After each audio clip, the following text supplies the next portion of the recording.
There are all sorts of things to discover. You may even find a lonely man who will give you a unique item for free. Each endgame mechanic needs to have a pinnacle endgame encounter. The most difficult content in Path of Exile 2. Yeah.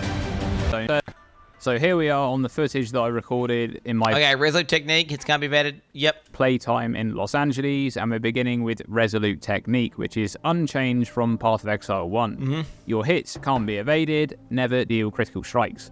This keystone makes it so that the accuracy hit check calculation is bypassed because the enemy cannot evade your attacks. As long as the attack makes contact, it will hit, but at the cost of preventing you from dealing any critical strikes. Yep. Blood magic has changed a little bit, and it's also moved. Alright, removes all mana. Skills cost life instead of mana. Ooh, removing all mana. Ooh. Quite significantly on the tree, Ooh. now finding itself at an equal distance from the strength and strength int starting locations. This one removes all of your mana and makes skills cost life instead of mana. It doesn't grant 10% more life like it does in PoE 1. This one is very interesting considering that all characters will now have their entire mana pool, as reservations now use spirit instead of mana. Yeah. It's hard to say exactly how useful blood magic will be without knowing how difficult it is to manage standard mana skill costs. Yeah, let me think here. Wait, because the big thing about blood magic was fucking your reservations, but now you get spirit. Wait, technically blood magic got giga buffed then, right? Technically speaking, didn't it? But it technically got giga buffed. Like a giga buff. Yeah, actually, wait a minute. I might actually put that in my fucking tree. I might put that in my tree here, bro. Where am I at? Where's my notes at? Blood magic. P pseudo buffed. Because spirit instead of mana res. Yeah, that's actually good. Because chat, it's a good thing to note because of the fact that, well, actually, if mana's cancer to solve, this could be a very easy way of solving it, right? You know, presuming you're not doing more, when you're not using mana in some capacity. In the end game. Next up, we have Avatar of Fire, which has slightly moved towards the outer side of the tree, but remains in the strength-aligned area. Avatar of Fire has changed a bit from PoE 1. Bro, it's weird. They're doing a lot of this, like, damage converted. It normally, like, specifies the exact type, but now they just say damage converted. So it looks like, I think maybe they're killing double dipping and triple dipping and all that shit. I mean, it's already kind of killing PoE 1 for the most part, but now I guess it's just more succinct. Making 7... Wasn't it? It's 50, right? In PoE 1, am I crazy? He'll just tell me. 75% of all damage types be converted to fire while preventing you from dealing any non-fire damage. This means that it will also convert chaos damage too, which is new in PoE 2. We know that damage conversion scales differently in PoE 2. You can only scale the portion of converted damage with modifiers that affect fire damage dealt. Wait, that's actually a huge buff. Wait, it's actually a huge buff, bro.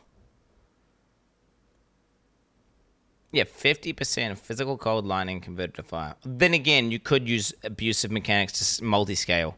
I don't know. It makes converting to fire really, really trivial, though, as the main part. Then again, we lose all these... We don't have masteries, do we? We don't have masteries. And then do we even have a glove prefix that allows us to do conversion? It could be because conversion is far more rare in PoE 2, potentially. Downside modifier of preventing non-fire damage on this keystone means that you'll need to find the remaining 25% conversion before you take the keystone to prevent losing a chunk of damage. But overall, this keystone has a lot of potential to completely convert any damage type over to fire and allow abilities to be played in completely different builds. Chaos to fire? I could definitely see Aberon's, what is it called? The stupid strength stacking fucking shit. You could maybe convert with this, like, because you can convert Flat Chaos to fire if you need, for whatever reason. I don't know why the fuck you want to do that, but maybe you've got, like, some OP fire pen or some shit, or fire reduction, you know? Could be something. Giant's Blood has been a fan favourite since the moment it was leaked from the Tokyo Game Show a few months back, and we're finally able to get the confirmed wording on this one. You can wield two-handed axes, maces, and swords in one hand. Double attribute requirements of weapons. So, this keystone is confirmed to not double the level requirement of two-handed weapons, as I had speculated may be the case in previous videos, and you can dual-wield two-handed weapons. But to do so, you'll need a mammoth amount of attributes, particularly strength. This keystone is such a fun one, and it's hard to say how strong this is without knowing how accessible attributes will be. How do attributes work in PoE 2? Because, wait, I see gems and it says like 5. Is it like every single gem you have adds 5 or something? Does it add 5? No, I know you picked them on the highway. Like, every gem you add adds 5, and like it stacks up, so then the more gems you have, the more... It's completely different. It's not like, oh, this gem requires this much. It's like some weird shit where it adds together somehow for like a total, 5 to... Like, you got to have a certain amount of attributes to have that many skill gems of that type, etc. And then, wait, do weapons just have like a raw dog attribute requirement? Or is there some sort of like, oh yeah, for every strength weapon you have equipped, it like adds like 150 or something stupid? Well, do we know? Weapons like in PoE 1. It's funny because chat doesn't have any clue what the fuck they're talking about. They're like, it's exactly the same as PoE 1. No, attributes have been completely changed in PoE 2. Multiple things about the attributes, from the stats that they give you to like how certain items in the game are calculated. Now, whether or not, I'm just checking to see. So, like, people in chat are saying it's just the same. Yeah, I mean, it would make sense that it's the same. But then, if a weapon has, like, 212 strength, right, you just need, like, 420-something strength, right? 424 strength. That doesn't seem like that much strength to have this. And there's no other downside, which is kind of nuts. How high the standard attribute requirements are on the top tier two-handed weapons. But if PoE 1 is anything to go by, you may need somewhere in the region of 850 strength if you want to dual wield the highest level two-hand maces. That's... Wait, what the hell? 220. So it must be calculating different. It's... Yeah, oh, you guys saying it's exactly the same. It must be different. They must additively stack together or something. They must combine. So every single piece... It must be like every single piece of gear combines to one number. That's got to be what it is. I think you guys are completely misinformed. I don't know when, but I remember a long time ago. I think it's like, okay, so this weapon will cost like plus 200 strength, and to wear this piece of panties, it'll be like plus 20 strength, and it like adds up to a final number, where it says like, okay, so in total your character needs 240 strength to wear his gear. Yeah, because that 220 plus 220, double requirement 440 plus 440 equals 880. Exactly.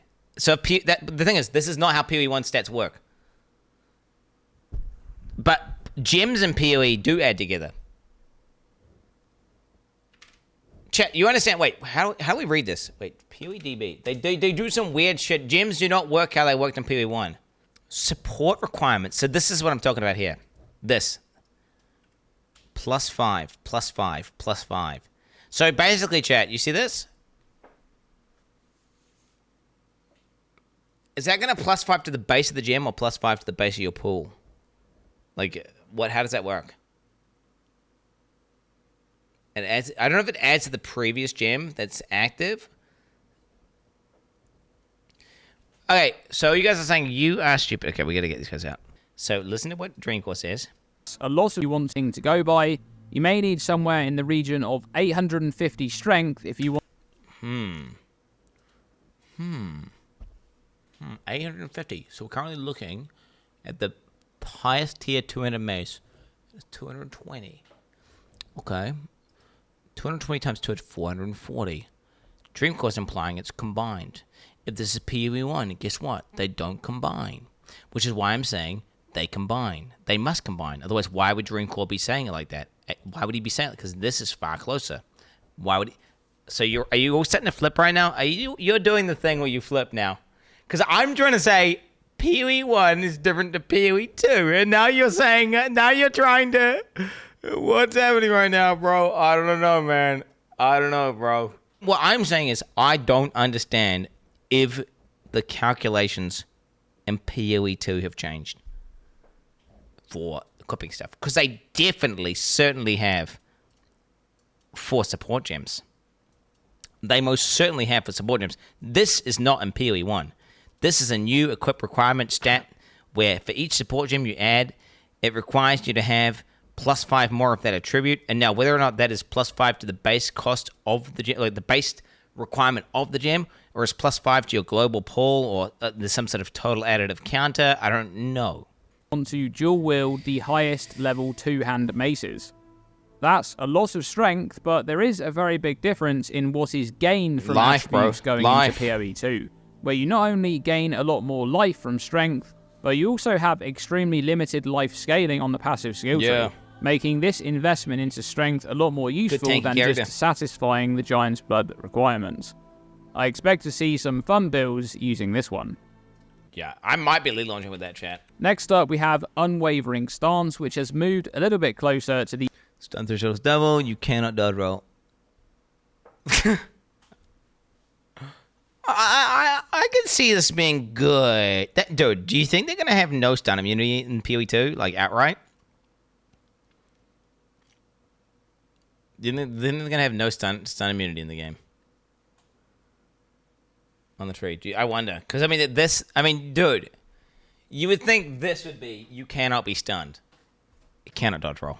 The fact that it says double stun threshold for cannot dodge roll, like, are you fucking kidding me, bro?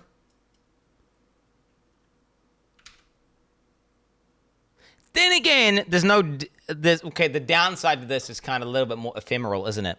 Because just cannot dodge roll. What does that really mean? How important is dodge roll? Is dodge roll massive? Is it game changing? Are we all going to be dodge rolling? How big is dodge roll? I don't know.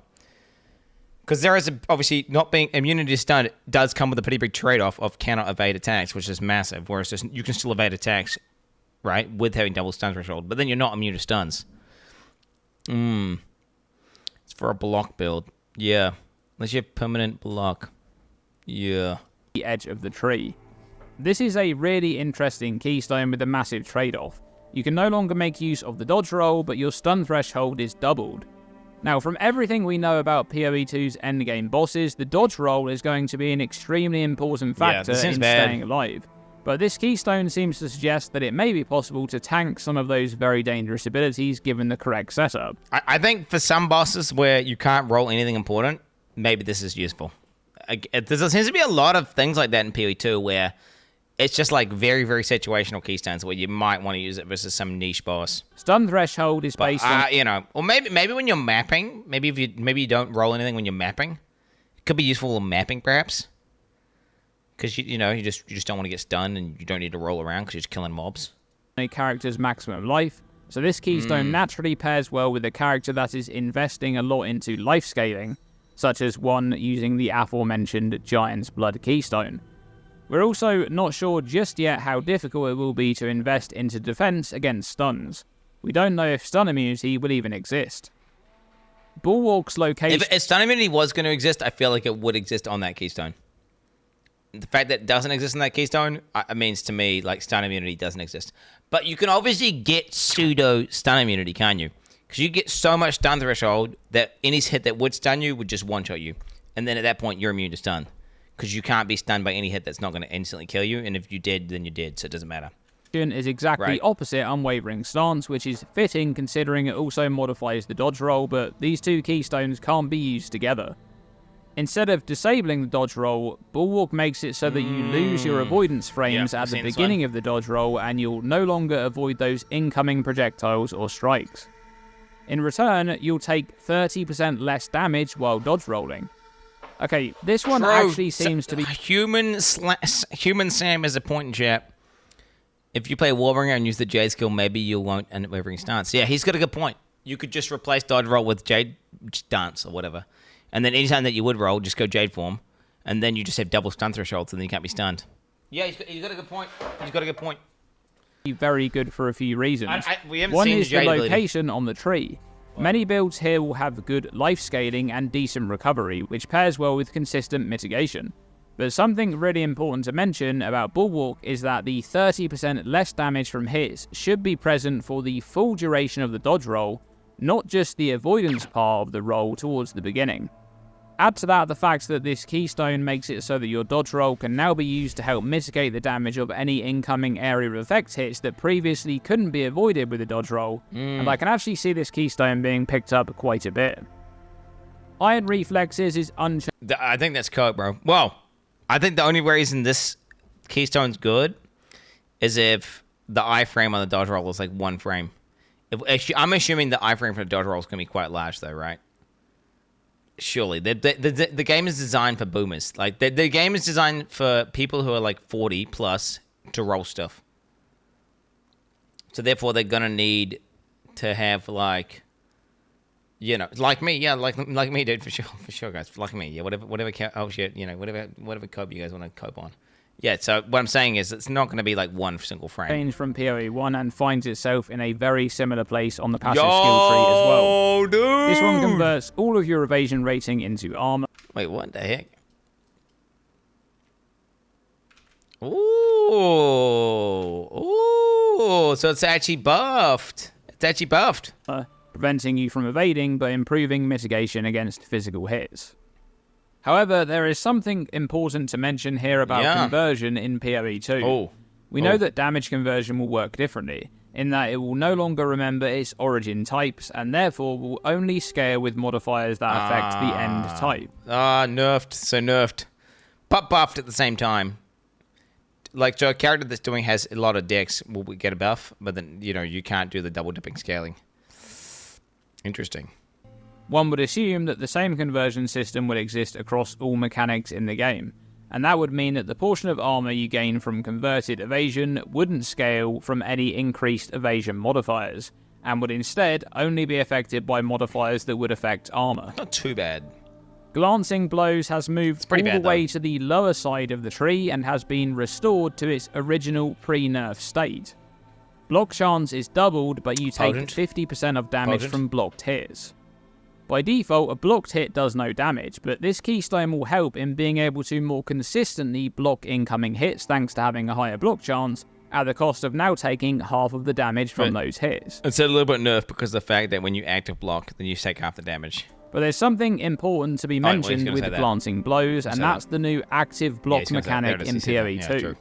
If you're using active block, you probably don't want to use Glancing Blows, because this keystone will make you take 50% of the damage of incoming hits, even though you already have a 100% chance to block hits from the front during the Raise Shield animation.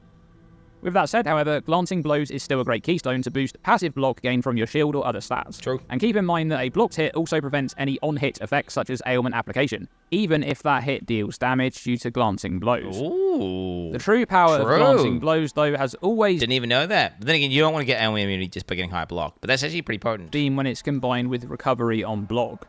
So we'll have to wait and see if those kinds of modifiers exist in PoE 2. Well, we've seen one already, right? Next up, we have Oasis, which finds itself in the middle of the Strength, Dex, and Dexterity starting areas. We're seeing this, chat. We're seeing this. I'm just going to skip past this. It's situationally good. Potential, but the location on the tree for Oasis doesn't lend itself well in a mind over matter build. Vaal Pact finds itself moved towards the left side of the bottom of the tree, and it now makes all life leech instant but prevents the use of life flasks. Like, what is that, bro? Isn't that kind of crazy? Because you can still regen, bro. You can still regen. I want to see Leech in PoE 2 before I take that shit.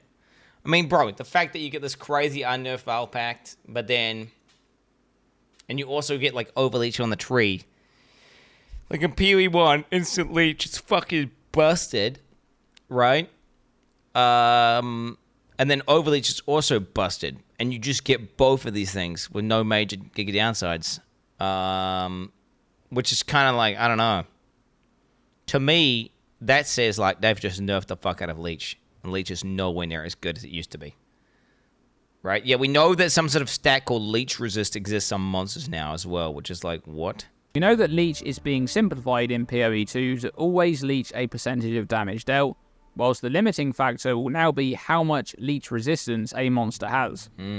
Instant Life Leech will still be a very strong modifier to have, but the trade-off here is that you need to kind of always be dealing damage in order to recover that life. Honestly, I think I'm going to go for like some sort of mix. I think a percentage of your life leech being instant is good. I don't think you want all of it.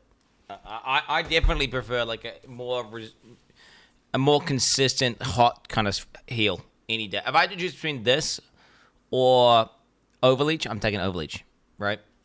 as you won't be able to use your life flask sure. in situations where you're required to stop attacking and move out of the way.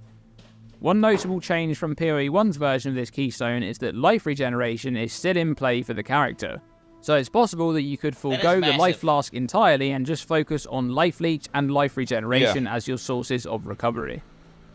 Elemental Equilibrium is similar to PoE 1's version, but instead requires a specific damage type to then inflict the correct exposure. If you deal fire damage, you'll remove fire exposure and inflict lightning exposure. Cold damage will remove cold exposure and inflict fire exposure, while lightning damage removes lightning exposure and inflicts cold exposure.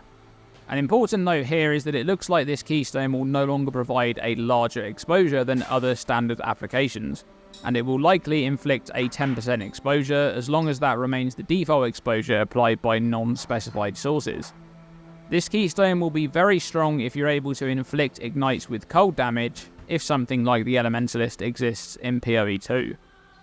Heartstopper has moved to the middle between the Dex and Dex Int star locations, and it's been changed quite significantly. It now lessens damage over time taken by 75% if you've started taking damage over time in the past second, but makes it so that you take 50% more damage over time if you haven't started taking damage over time in the past second. The use of this keystone will reward fast response times to moving out of damaging areas or cleansing damaging ailments, to ensure that you're never taking damage over time for longer than a second, preventing the downside modifier from proccing. Remember that this keystone doesn't track each damage over time instant separately, and instead just checks if you're taking any sources of damage over time. For example, let's say you get inflicted by a bleed which barely deals any damage to you but lingers on you for a long while. If you step into a damage over time ground effect and the bleed has been on you for longer than a second, that means you're no longer considered to have started taking damage over time in the past second, and you now have the downside modifier active on you, and you'll be taking 50%. You're literally never taking this node, unless you're fighting a boss that does like the only time you're taking this node is like Uber Shaper or something. Like very, very, very specific bosses, and you're pathing near it. That's it. Even RF would be bad. What do you mean? Wait, what do you mean RF? Why do you want it for RF? Explain.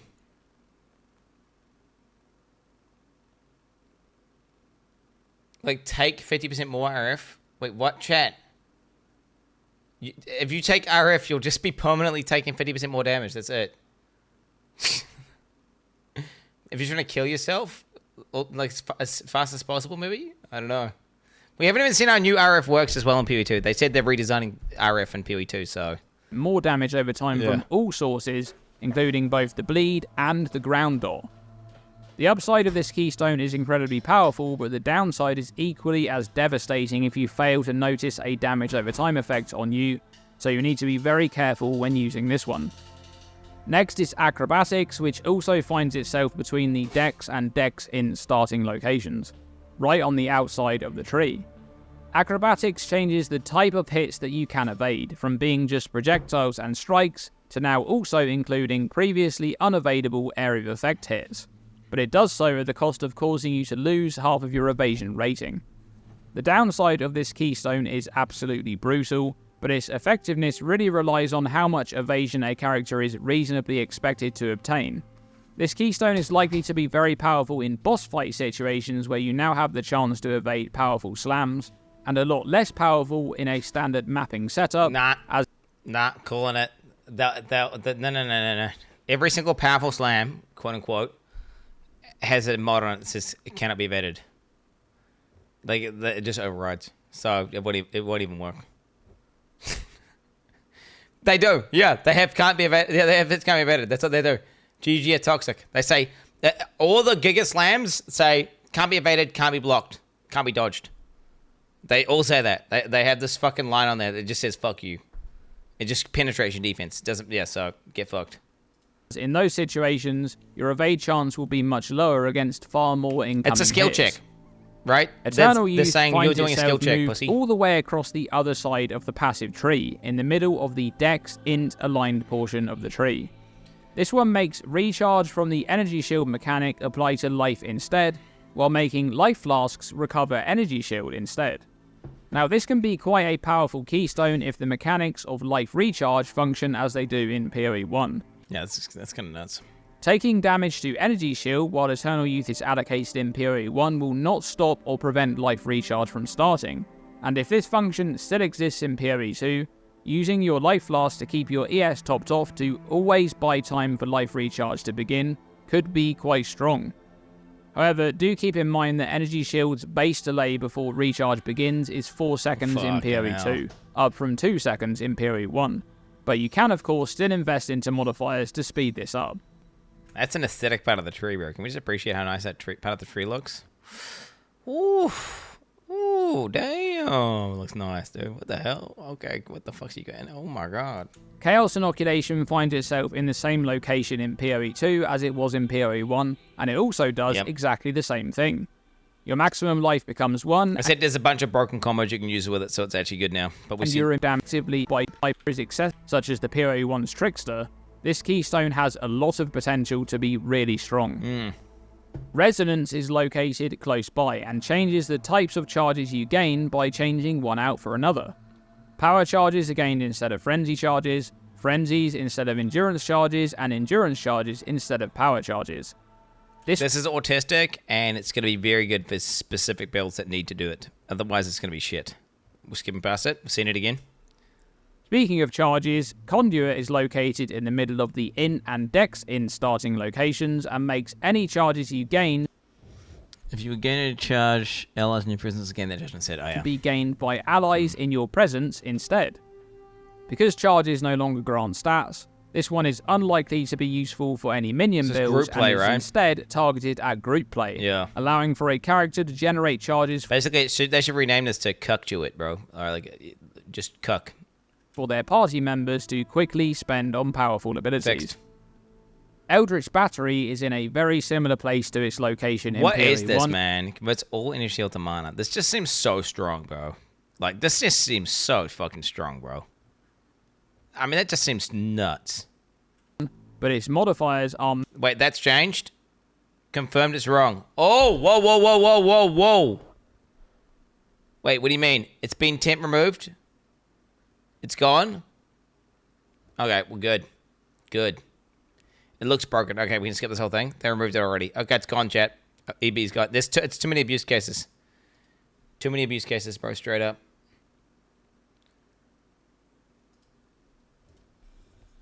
Whispers of Doom now moves more towards the top middle of the tree and is now a keystone, providing the additional curse but doubling the standard curse activation delay.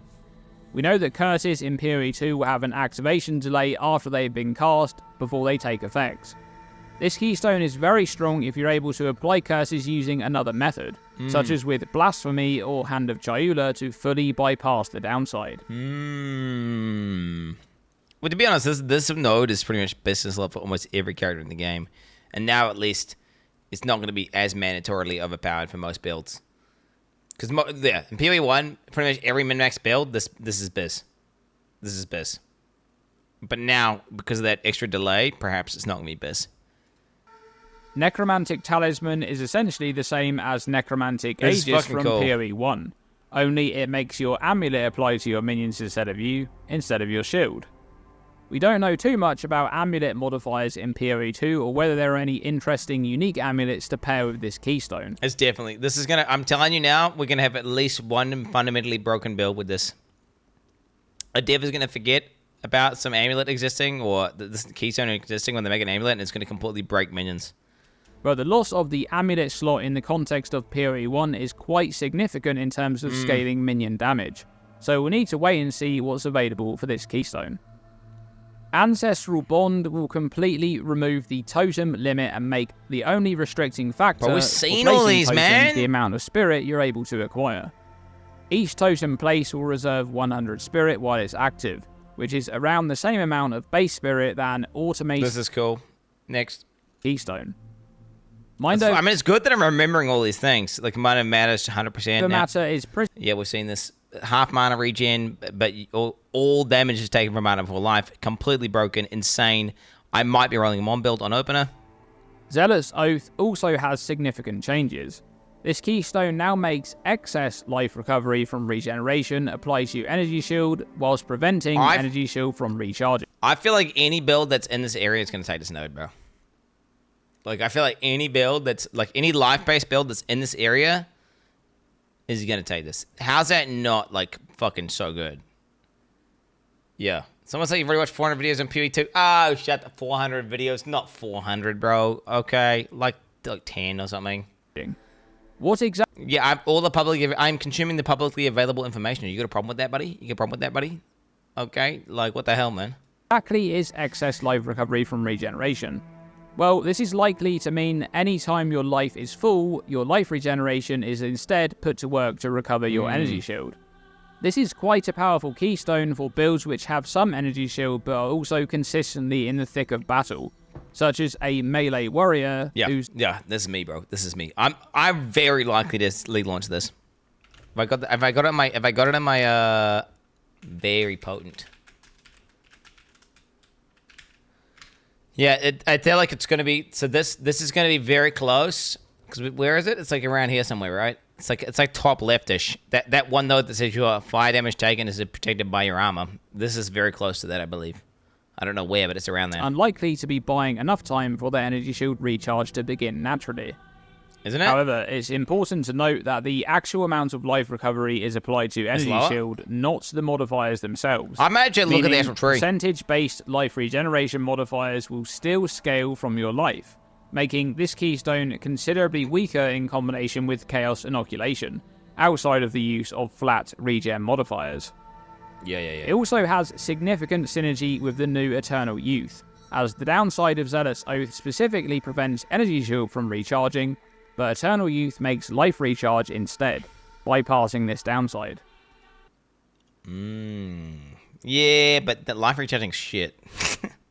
Lastly, Pain Attunement has moved far from the top right... Although, wait a minute. Wait, that would be... Let me think about that. So you have lots of life regen at full, because you recharge to full. Then your ES is regenerating. So then, because your ES is regenerating, your life can recharge. I mean, if you had like a true hybrid. See, I'm thinking more like a guy who's got like 80% life, 20% ES. Or something like that. That's what I'm thinking. Whereas if you want to do that build, you would be more like 50-50.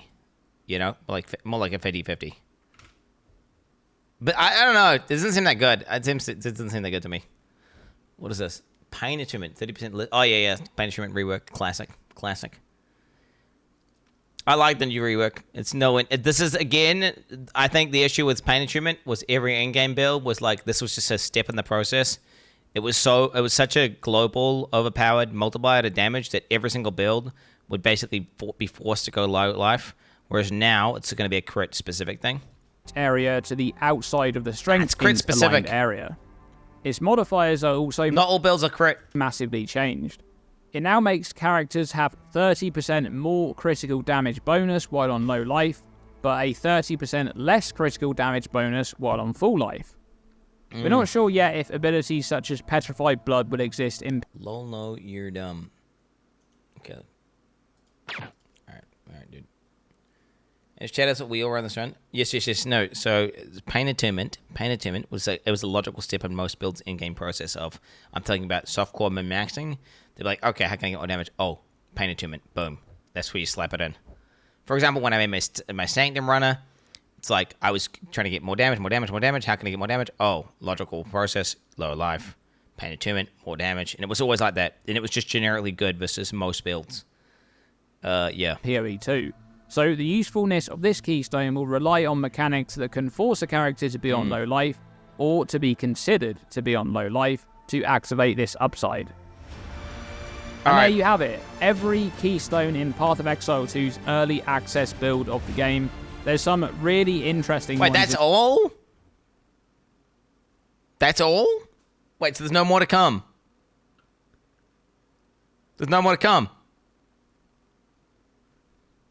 Damn, bro. What the fuck? Okay.